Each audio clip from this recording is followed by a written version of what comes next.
Hello sir. Hello. क्या नाम है आपका? मेरा नाम अक्षन। तो कौन से कॉलेज से हो आप? माइट। माइट कॉलेज से क्या कर रहे हैं वहाँ पे आप? बीकॉम चल रही है। बीकॉम के साथ साथ ये डिशुम डिशुम भी? हाँ जी हाँ जी, फादर भी इसी में है तो मेरे को भी थोड़ा इंटरेस्ट है इसमें।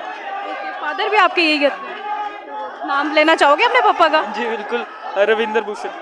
तो सर कैसी मतलब क्या फीलिंग्स रहती हैं जब आप रिंग में उतरते हो, जब सामने वाला आपको लगता है कि हमसे थोड़ा सा तगड़ा है, तो कैसी फीलिंग्स रहती है, दिल में क्या चल रहा होता है? अगर मतलब अगर आपको ऐसा लग रहा है कि सामने वाला तगड़ा है तो आपको तो पहले चढ़ना नहीं चाहिए। पर अगर मतलब अगर आप प्लेयर हो तो आपको ये तो नहीं लगना चाहिए सामने वाला तगड़ा है।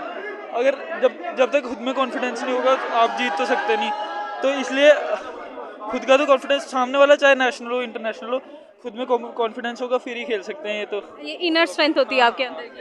हाँ। तो एक और थैंक्स पापा को पहले। हाँ बिल्कुल, वो तो फर्स्ट कोच है मेरे। तो अब मेरे को बताओ, आप कुछ टिप्स दे दो आने वाले उनको जो अभी रिंग में उतरने वाले हैं। यही कॉन्फिडेंस तो सबसे बड़ा है। पहले तो मतलब रिंग में उतरते स्टेमिना, मतलब चढ़ते तो स्टेमिना आधा पहले ख़त्म हो जाता है, पर फिर भी अच्छा है क्योंकि टिप्स यही रहेंगी, कॉन्फिडेंस रहना चाहिए। लोग डर बड़े जल्दी जाते हैं कि अगर पता नहीं कैसा होगा कैसा नहीं, तो अगर कॉन्फिडेंस रहोगे तो कॉन्फिडेंट रहोगे फिर तो खेल भी सकते हो अच्छा। और अभी तो बाकी ये प्रैक्टिस शुरुआत है, इंटर कॉलेज तो शुरुआत है अभी। आगे तक कहाँ जाने का सोचा है अभी? मैंने तो कम से कम कॉमनवेल्थ तक तो जाएंगे। कॉमनवेल्थ पक्का? जाएंगे पक्का। प्रॉमिस कर दो कि कॉमनवेल्थ जाओगे। पक्का जाऊंगा। स्वागत है आप सबका फिर से इंडियन ट्रिब्यून न्यूज़ 24/7 में। हमारे साथ जुड़ चुकी हैं पीएचई डिपार्टमेंट ये जम्मू यूनिवर्सिटी से उनके डायरेक्टर। तो सर मैं आपसे कुछ सवाल करना चाहूँगी, जो जम्मू यूनिवर्सिटी में जो अभी ये कॉम्पिटिशन्स हो रहे हैं, इंटर कॉलेज इंटर यूनिवर्सिटी। तो सर मैं भी जब आती थी यहाँ पे कॉम्पिटिशन्स के लिए तो मेरे दिमाग में एक चीज़ रहती थी कि कॉम्पिटिशन होते क्यों हैं? देखिए, स्पोर्ट्स तो part and parcel of the students है।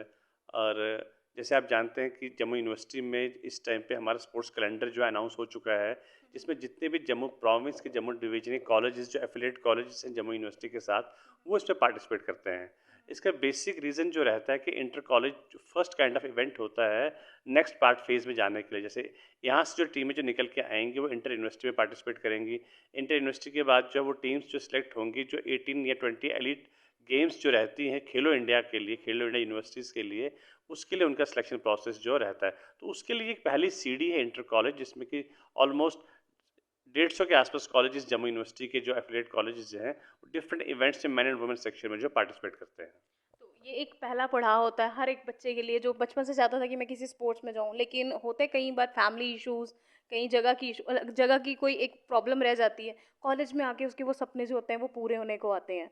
तो सर इन गेम्स में कौन कौन सी ऐसी गेम्स है जिनको ज़्यादा एक महत्व दिया जाता है, या फिर कौन सी ऐसी गेम है जिसमें मैक्सिमम बच्चे जो हैं वो इंटर यूनिवर्सिटी फिर आगे नेशनल इंटरनेशनल में पार्टिसिपेट करते हैं? आप देखेंगे भारत में जब से नेशनल एजुकेशन पॉलिसी के बाद जो है स्पोर्ट्स को जो है करिकुलम का पार्ट बनाया गया है। पहले ये जो था एक्स्ट्रा करिकुलर माना जाता था, इसलिए इसका इतना महत्व नहीं था। लेकिन स्पोर्ट्स अगर आप देखेंगे नेशनल इंटरनेशनल लेवल पे, आप देखिए कितने ज़्यादा इसको ख्याति मिल रही है और कितना ज़्यादा पॉपुलराइज होता जा रहा है हमारे देश में स्पोर्ट्स। क्योंकि आप देखेंगे जितने भी इंटरनेशनल इवेंट्स आप देखें, जैसे एशियन गेम अभी हुआ, उसके बाद ओलंपिक्स है, कॉमनवेल्थ गेम्स हैं, इन सब में देखिए मेडल टैली जो भारत की जो बढ़ती जा रही है। और इसका कहीं ना कहीं श्रेय जो है मैं सरकार को देना चाहता हूँ, क्योंकि पहले हमारे यहाँ इंफ्रास्ट्रक्चर की बहुत ज़्यादा कमी थी। इंटरनेशनल लेवल स्टैंडर्ड्स को मीट हम नहीं कर पाते थे इंफ्रास्ट्रक्चर को लेके या कोचिंग को लेके।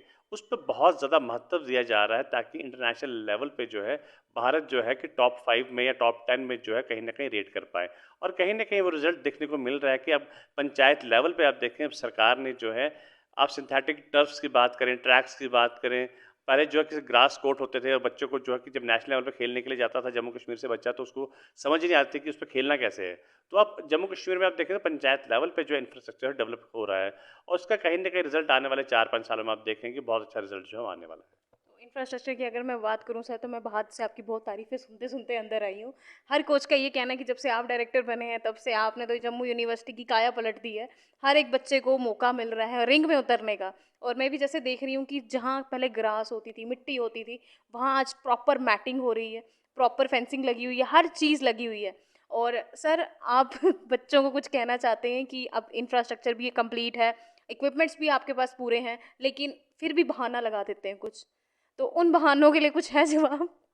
देखिए, सबसे इम्पोर्टेंट है कि हम लोग जो हैं, हमारा रोल जो है वो इसमें सेकेंडरी है। प्राइमरी स्टेक होल्डर जो है वो बच्चा है, वो स्पोर्ट्स पर्सन है। खेल और खिलाड़ी ही को ही महत्व दिया जाना चाहिए था, जो कि पहले कहीं इस चीज़ की कमी महसूस थी। लेकिन आज के दौर में आप देखें, आज के दौर में इंफ्रास्ट्रक्चर की कोई कमी नहीं है, ड्रग्स का इतना मेनेंस है। स्पोर्ट्स ही एक ऐसा माध्यम है जिससे हम ड्रग्स से बच्चों को जो बचाया जा सकता है। इससे अलग करने के, जैसे कश्मीर में आप देखिए, कश्मीर में भारत सरकार का इस टाइम पे इतना ज़्यादा आप देखें कि इतना ज़्यादा इंस्पिरेशन है स्पोर्ट्स को लेके कि हर बच्चा वहाँ पे स्पोर्ट्स की तरफ जा रहा है। तो कहीं ना कहीं आने वाले सालों में तकदीर कश्मीर के बच्चों की बदलने वाली है कि पूरी की तरीके से फोकस, उनकी जो एनर्जी जो है, जो किसी और तरफ जा रही थी, ड्रग्स की तरफ जा रही थी, मिलिटेंसी की तरफ जा रही थी, या डिफरेंट एंटी ऑर्गेनाइजेशन की तरफ जा रही थी, वो कहीं ना कहीं जो है स्पोर्ट्स के माध्यम से, जो आप देखें पूरा यूथ इस टाइम इन्वॉल्व है। कोई भी आप गेम ले लें, चाहे आप इंडोर गेम ले लें, आउटडोर गेम ले लें, कम्बैट ले लें, जितनी भी गेम्स है उसमें आप देखें कश्मीर के बच्चे जो बहुत ज़्यादा पार्टिसिपेट कर रहे हैं। और जम्मू तो पहले से ही स्पोर्ट्स में अच्छा था, लेकिन जम्मू कश्मीर में इंफ्रास्ट्रक्चर को लेकर बहुत ज़्यादा इस टाइम पे डेवलपमेंट हुई है। मेरी बच्चों से यही एक अपील भी है कि आपका भी एक करियर है, स्पोर्ट्स सिर्फ अब खेल कूद का पार्ट नहीं रह गया, आपका करियर का पार्ट भी है। अगर आप स्पोर्ट्स में एक्सेल करेंगे तो आपके लिए जॉब्स अपॉर्चुनिटी बहुत ज़्यादा है इस टाइम पे। मैं आपको बताना चाहता हूँ आपके माध्यम से कि हमारे जम्मू यूनिवर्सिटी की बीपीएड और एमपीएड का जो कोर्स जो होता है उसकी प्लेसमेंट 100% है। Even third semester fourth semester में ही स्कूल्स में, कॉलेजेस में, डिफरेंट ऑर्गेनाइजेशंस में, एसोसिएशंस में हमारे जितने भी एमपीएड बीपीएड के जो स्टूडेंट्स पास आउट हो रहे हैं, 100% प्लेसमेंट है। आपको एक भी बच्चा कोई भी हमारी जम्मू यूनिवर्सिटी का आज की डेट में ढूंढने से भी नहीं मिलेगा कि जिसके पास कोई ना कोई किसी न किसी की जॉब नहीं है। तो एक बहुत बड़ा ही एक क्योंकि सरकार हर किसी को जॉब नहीं दे सकती, सरकारी नौकरी हर एक को नहीं मिल सकती, लेकिन स्पोर्ट्स एक ऐसा माध्यम है जिससे बच्चा की सेल्फ सफिशिएंट भी हो सकता है।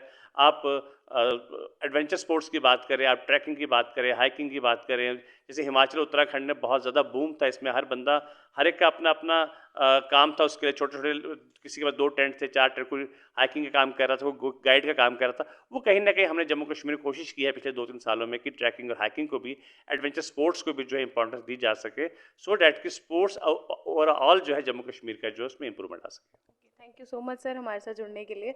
बहुत अच्छा लगा आपसे मिलके, और काफ़ी ऐसी चीज़ें जो मुझे भी नहीं पता थी और शायद हमारे व्यूअर्स को भी नहीं पता होंगी। तो thank you so much sir.